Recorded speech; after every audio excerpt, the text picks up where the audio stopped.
एक इंटरव्यू ऐसा भी। पढ़ाई पूरी करने के बाद छात्र किसी मल्टीनेशनल कंपनी में नौकरी पाने के इरादे से इंटरव्यू देने के लिए पहुंचा। छात्र ने बड़ी आसानी से पहला इंटरव्यू पास कर लिया। अब फाइनल इंटरव्यू कंपनी के डायरेक्टर को लेना था और कंपनी के डायरेक्टर को ही यह निर्णय करना था कि उस छात्र को नौकरी पर रखा जाए या नहीं। डायरेक्टर ने छात्र का बायोडाटा देखा और पाया कि पढ़ाई के साथ साथ यह छात्र अतिरिक्त कामों में भी हमेशा प्रथम रहा है। डायरेक्टर, क्या तुम्हें पढ़ाई के दौरान कभी छात्रवृत्ति मिला है? छात्र, जी नहीं सर। डायरेक्टर, इसका मतलब स्कूल कॉलेज की फीस तुम्हारे पिता ही भरा करते होंगे। छात्र, जी हाँ सर। डायरेक्टर, तुम्हारे पिताजी क्या काम करते हैं? छात्र, जी वो लोगों के कपड़े धोते हैं। यह सुनकर कंपनी के डायरेक्टर ने कहा, जरा अपने हाथ तो दिखाना। छात्र के हाथ रेशम की तरह मुलायम और नाजुक थे। डायरेक्टर, क्या तुमने कभी कपड़े धोने में अपने पिताजी की मदद की? छात्र, जी नहीं। मेरे पिताजी हमेशा यही चाहते थे कि मैं पढ़ाई करूं और ज़्यादा से ज़्यादा किताबें पढूं। हाँ, एक बात और, मेरे पिताजी बड़ी तेज़ी से कपड़े धोते हैं। डायरेक्टर, क्या मैं तुम्हें एक काम कह सकता हूँ? छात्र, जी बताइए सर। डायरेक्टर, आज घर वापस जाने के बाद अपने पिताजी के हाथ धोना और फिर कल सुबह मुझसे आकर मिलना। छात्र यह सुनकर प्रसन्न हो गया। उसे लगा कि अब नौकरी मिलना तो पक्का है, तभी तो डायरेक्टर सर ने कल फिर मुझे बुलाया है।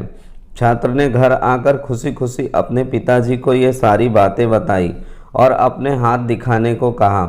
पिताजी को थोड़ी हैरानी हुई, लेकिन फिर भी उन्होंने बेटे की इच्छा का मान करते हुए अपने दोनों हाथ उसके हाथों में दे दिए।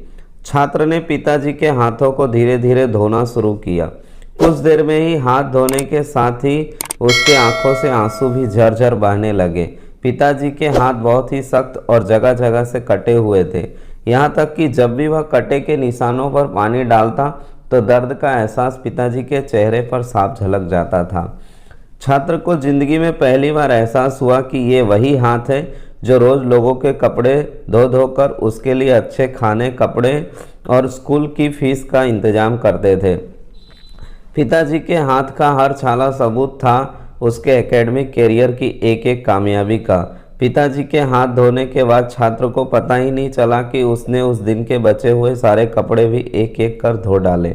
उसके पिताजी रोकते हुए रह गए, लेकिन छात्र अपनी धुन में कपड़े धोता चला गया। उस रात बाप बेटे ने काफ़ी देर तक बातें की। अगली सुबह छात्र फिर नौकरी के लिए कंपनी के डायरेक्टर के ऑफिस में गया। डायरेक्टर का सामना करते हुए छात्र की आंखें गीली थी। डायरेक्टर सर, बताइए कैसा रहा कल घर पर? क्या तुम अपना अनुभव मेरे साथ शेयर करना पसंद करोगे? छात्र, जी हाँ सर। कल मैंने ज़िंदगी का एक वास्तविक अनुभव सीखा। मैंने सीखा कि सराहना क्या होती है। मेरे पिताजी न होते तो मैं पढ़ाई में इतनी आगे नहीं आ सकता था। पिताजी की मदद करने से मुझे पता चला कि किसी काम को करना कितना सख्त और मुश्किल होता है। मैंने रिश्तों की अहमियत पहली बार इतनी शिद्दत के साथ महसूस की। डायरेक्टर सर, यही सब चीज़ें मैं अपने मैनेजर में देखना चाहता हूँ। मैं यह नौकरी केवल उसे देना चाहता हूँ जो दूसरों की मदद की कद्र करे। ऐसा व्यक्ति जो काम किए जाने के दौरान दूसरों की तकलीफ भी महसूस करे। ऐसा शख्स जिसने सिर्फ पैसे को ही जीवन का ध्येय न बना रखा हो। मुबारक हो, तुम इस नौकरी के पूरे पात्र हो। आप अपने बच्चों को बड़ा मकान दें, बढ़िया खाना दें, बड़ा टीवी, मोबाइल, कंप्यूटर सब कुछ दे दें, लेकिन साथ ही अपने बच्चों को यह अनुभव भी हासिल करने दें कि उन्हें पता चले कि घास काटते हुए कैसा लगता है।